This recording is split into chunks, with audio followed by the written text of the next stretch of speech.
Welcome back to Michigan Sports Media Network. And as always, I am here with our Tigers reporter, Brad Thompson, and our Red Wings reporter, James Gullett. Now we're going to the Tigers, and we're going to pass it right back to you. All right, sounds good. Little bit of better news. Casey Mize. Holy jeez, you talk about doing a 180. And I'm about ready to say, you know what? It's not early. It's not just spring training. This dude hit triple digits today. And I was talking to a big Tiger guy at work. We're having parent-teacher conferences. We're sitting on our asses because no parents show up. Um, he's never hit triple digits. He didn't do it in college. He didn't do it here. He hit triple digits 6 times today. That's pure smoke. That's cheddar. All right, that is so encouraging. Can he sustain it? Who knows? But he's found another gear. He's found another level. His split fingers dropping more. His slider we talked about on Monday looks phenomenal. Looks fantastic. Struck out the side of the third inning. Had 5 strikeouts overall in 3. So I'm almost ready to buy all the way in. I don't want to jinx it. Uh, hey, if he can pitch like that, and he can come in and you're getting that out of your number 5 starter, well, then we got a good thing going on here. All right, so that's great news because they're going to need to limit the runs. And the reason they're going to need to limit the runs is because I personally, I'm not a doctor, but I did stay at a Holiday Inn last night. I I don't think Parker Meadows, there's a feeling that I'm thinking this dude's going to be out for a long time. Before we jumped on here, I was just reading where starts with an M. I'm not even going to try to pronounce it, but it's a nerve, and it's literally dead right now. He's got a dead nerve in his arm. A dead nerve. Okay, what are you going to do? You're going to give it CPR? I mean, you're going to shock it? You're going to get a defibrillator or whatever? It's a dead nerve. That's not good. That's not good. So I couldn't tell you when he's coming back. The scary thing is you can read between the lines.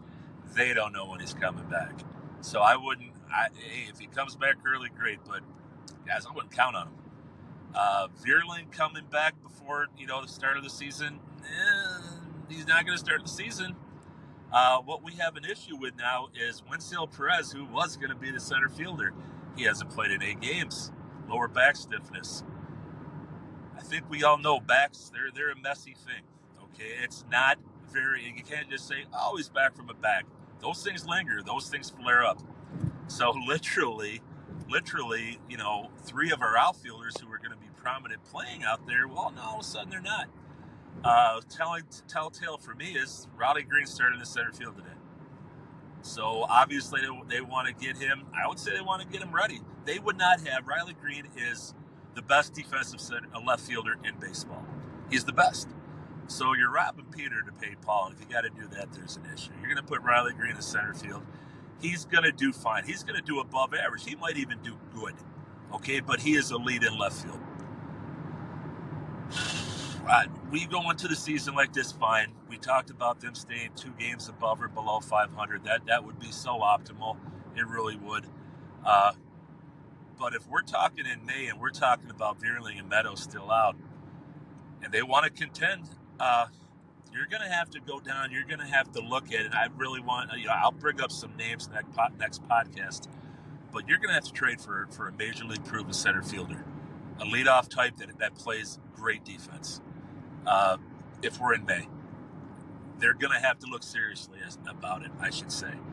And if you have to give up a Kevin McGoingle, Max Clark is a sacred cow. If you have to give up a McGoingle, if you have to give up a Lee, if you have to give up a Bryce Rayner, our number 1 pick last year, I think you got to do it. I mean, we're looking to win the Central. With the Yankees losing Garrett Cole, the American League is up for grabs.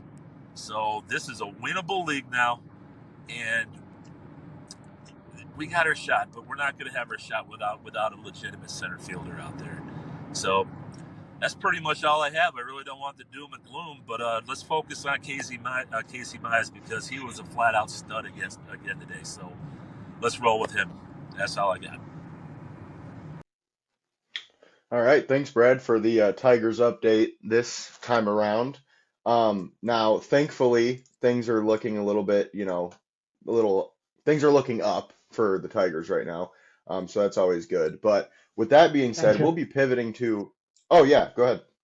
sorry, I wanted to jump in real quick on the Tigers while they're a topic. I was just curious if Brad was able to watch the game today.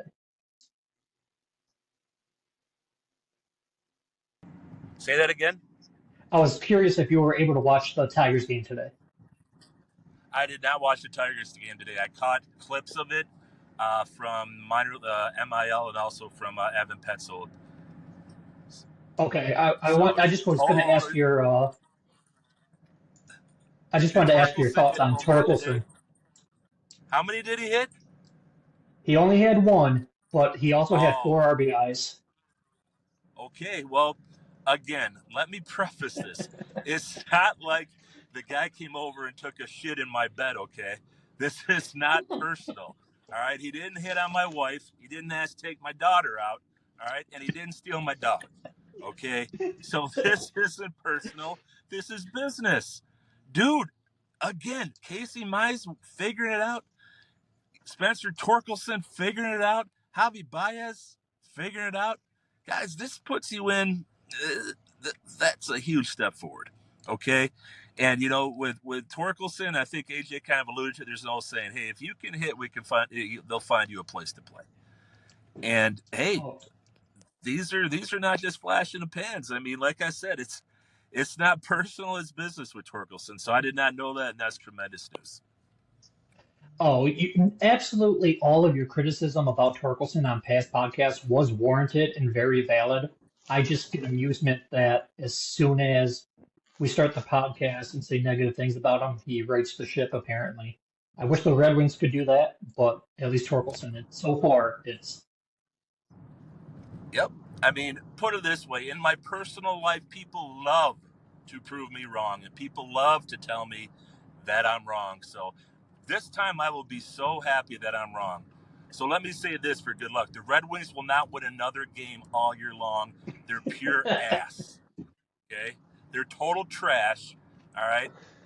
Launch Dylan Larkin into the sun. Okay? Now hopefully that'll turn the luck around. I was going to have a hat trick tonight. Thank you. Yeah. All right. Yeah, that would be the perfect outcome of that, wouldn't it?